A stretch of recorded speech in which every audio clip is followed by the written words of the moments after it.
Randy Meisner was one of the quietest men in rock, yet he carried the darkest mystery in Eagles history. For decades, fans have asked the same question. What really happened to the gentle, soft-spoken bassist whose voice defined "Take It to the Limit"?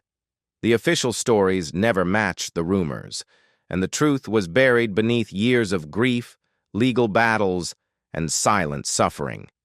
But before his death, Meisner finally broke the silence, revealing painful accusations of mistreatment inside the Eagles and hinting at a hidden struggle that the world never truly understood. Today, the mystery is no longer a mystery, and what we've uncovered isn't good. Randy Meisner entered the world in 1946 in Scottsbluff, Nebraska, born into a hard-working Volga German farming family. His childhood unfolded across wide plains and endless rows of corn, beans, alfalfa, and sugar beets. Music was simply part of the atmosphere. His mother sang around the house and his grandfather taught violin, so melody seeped into him long before he recognized it. At 10 years old, everything changed when he saw Elvis Presley on The Ed Sullivan Show. Randy picked up a guitar and taught himself by instinct alone. The real turning point came in high school, when a teacher suggested he switch from guitar to bass. That advice shaped his destiny. Randy fell in love with the deep pulse of R&B and Motown, training his ear to guide him instead of formal lessons. By 1961, he had joined a local band, the Drive-In Dynamics, performing at dances and small-town events. Their 1962 EP featured Randy singing lead on "You Send Me," and although they were far from the national spotlight, the record spread across Nebraska's youth scene. By 1965, they had signed to Sully Records and released "So Fine," marking Randy's first real step toward a professional career. In 1966, he left Nebraska for Los Angeles with nothing but ambition. He joined the Poor, also known briefly as the Soul Survivors, a band that released several singles and even appeared in Hell's Angels on Wheels, 1967. They opened for Jimi Hendrix at the Salvation Club in New York, a surreal milestone for a young bassist still finding his way. While commercial success didn't come, Randy's talent was becoming impossible to ignore. In 1968, he co-founded Poco and helped shape their groundbreaking album Pickin' Up the Pieces. But conflicts erupted behind the scenes. He was excluded from the album's final mixing, and in a humiliating slight, his photo on the cover was replaced with a dog. The betrayal stayed with him for years. He later admitted, "I felt like I was part of the group, but not really part of it." He returned home to Nebraska bruised but not defeated. Soon afterward, he joined Rick Nelson's Stone Canyon Band, 1969 to 1970, playing bass, harmonizing, and co-writing "I Want to Be With You." He appeared on Nelson's In Concert at the Troubadour, adding another milestone to his growing resume. Yet the same pattern followed him. He contributed deeply, but recognition always seemed to slip through his fingers. These early wounds, being pushed aside, underestimated, and creatively dismissed, shaped the quiet insecurity that Randy carried for the rest of his life. And when he finally stepped into the next chapter, becoming a founding member of the Eagles, he entered a world of fame, conflict, and tragedy that would define him just as powerfully as his music ever did. In 1971, in the creative chaos of Los Angeles, Glenn Frey, Don Henley, Bernie Leadon, and Randy Meisner came together to form the Eagles. After touring as Linda Ronstadt's backing band, they signed with David Geffen's Asylum Records and launched themselves into the rising country rock movement. As the band's bassist and harmony specialist, Randy's voice became essential, especially when Take It to the Limit soared to number 4 on the Billboard Hot 100 in 1975. But the song that made him a star also became his burden. Night after night, he was pushed to perform the encore, forced to hit the dangerous high note even as exhaustion, illness, and constant touring wore him down. As the Eagles evolved from country rock into a harder, more aggressive sound, Randy found himself increasingly pushed to the margins. His contributions, Try and Love Again, Is It True, Take the Devil, and the band's trademark harmonies remained crucial, but the power within the group narrowed around Henley and Frey. Randy, introverted and non-confrontational, struggled quietly as tensions grew. Everything exploded on June 28, 1977, in Knoxville. Sick with the flu, battling a stomach ulcer, and emotionally drained, Randy refused to sing Take It to the Limit for the encore. Glenn Frey erupted. The argument escalated into a physical fight so intense that police had to intervene. Randy performed one last show, alone in spirit, and soon after left the band for good. Years of pressure, constant touring, and a loss of control over his life pushed him into crisis. He later admitted, "I was tired of touring. I chose sanity over money." While the media praised his irreplaceable high voice, they also portrayed him as the quiet outsider in a band reshaping American music.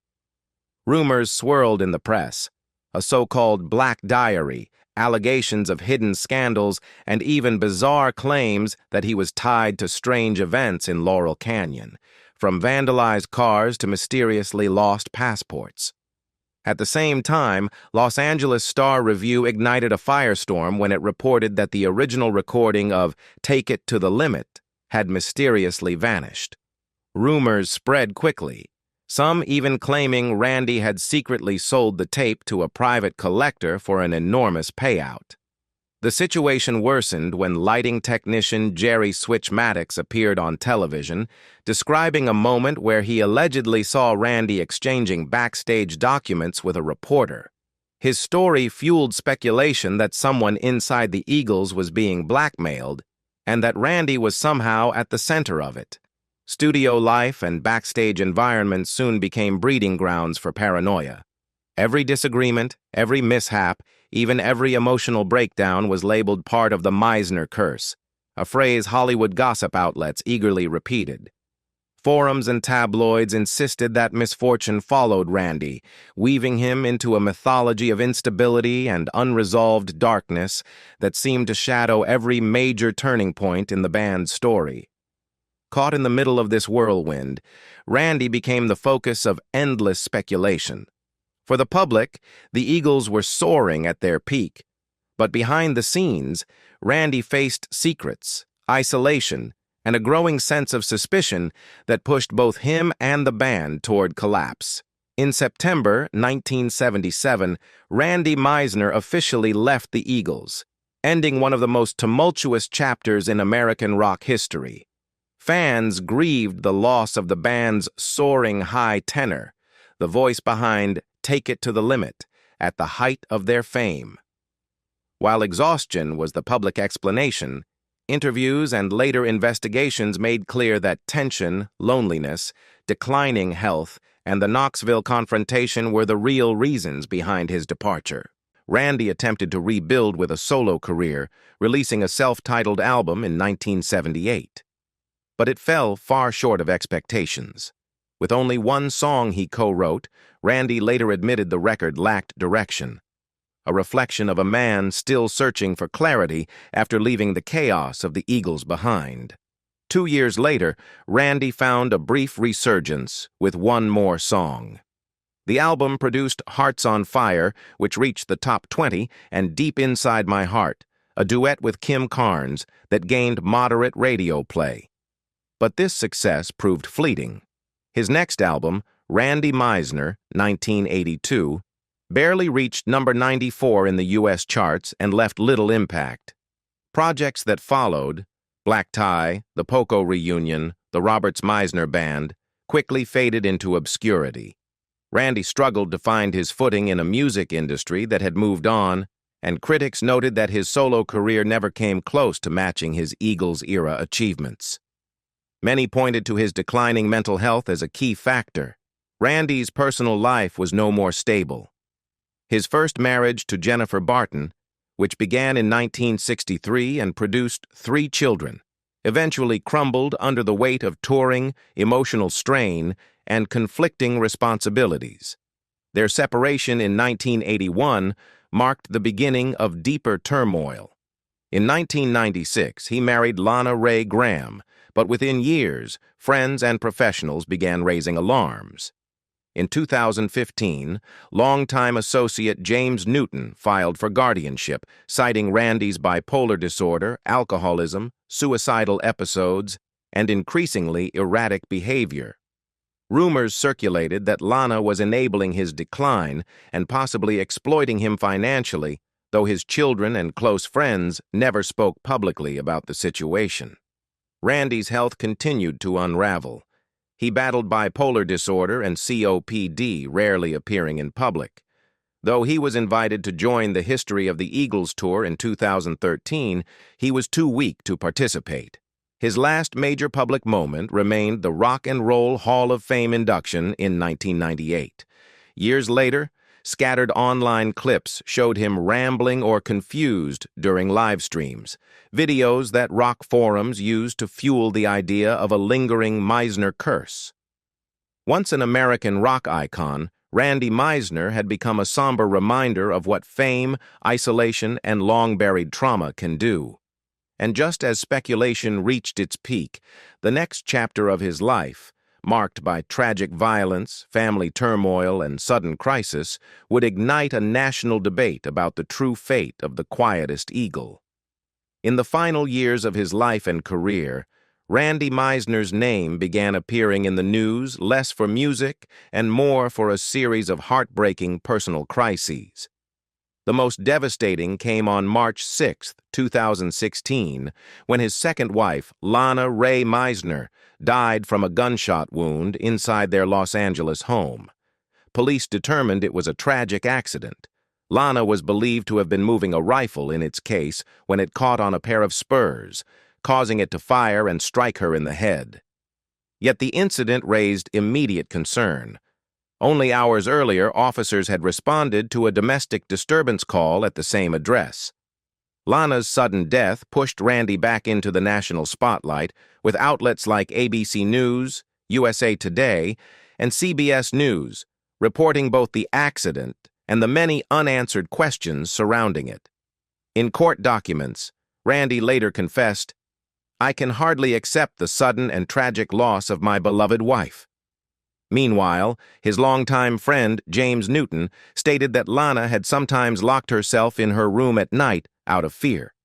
These revelations aligned with earlier Los Angeles court filings from 2015, which documented Randy's bipolar disorder, alcoholism, suicidal thoughts, and episodes of losing control. As the situation escalated, Newton sought emergency guardianship, arguing that Randy's declining mental health posed a danger to himself and others. After Lana's death, Randy agreed to temporary guardianship, allowing court-appointed conservators Arthur Ford and Tom Dong to oversee his finances and medical decisions. Facing mounting pressure from the public and the media, the Los Angeles Police Department issued a rapid official statement. After investigation, Lana Ray Meisner's death was ruled a tragic accident. Yet skepticism only grew. Outlets like the Daily Mail, TMZ, and Dateline NBC pointed to inconsistencies in early testimonies, questions about how the scene was processed, and the unexplained disappearance of key evidence, including security footage and personal notes. Sources later told People magazine they had seen private files being removed from the home the very night of the shooting, intensifying speculation that someone was quietly erasing traces. Lana's death triggered a national debate. Commentators in USA Today and online forums dissected issues of mental health guardianship, firearm safety, and the legal gray zones that allow crises to spiral unchecked in celebrity households. Public opinion fractured.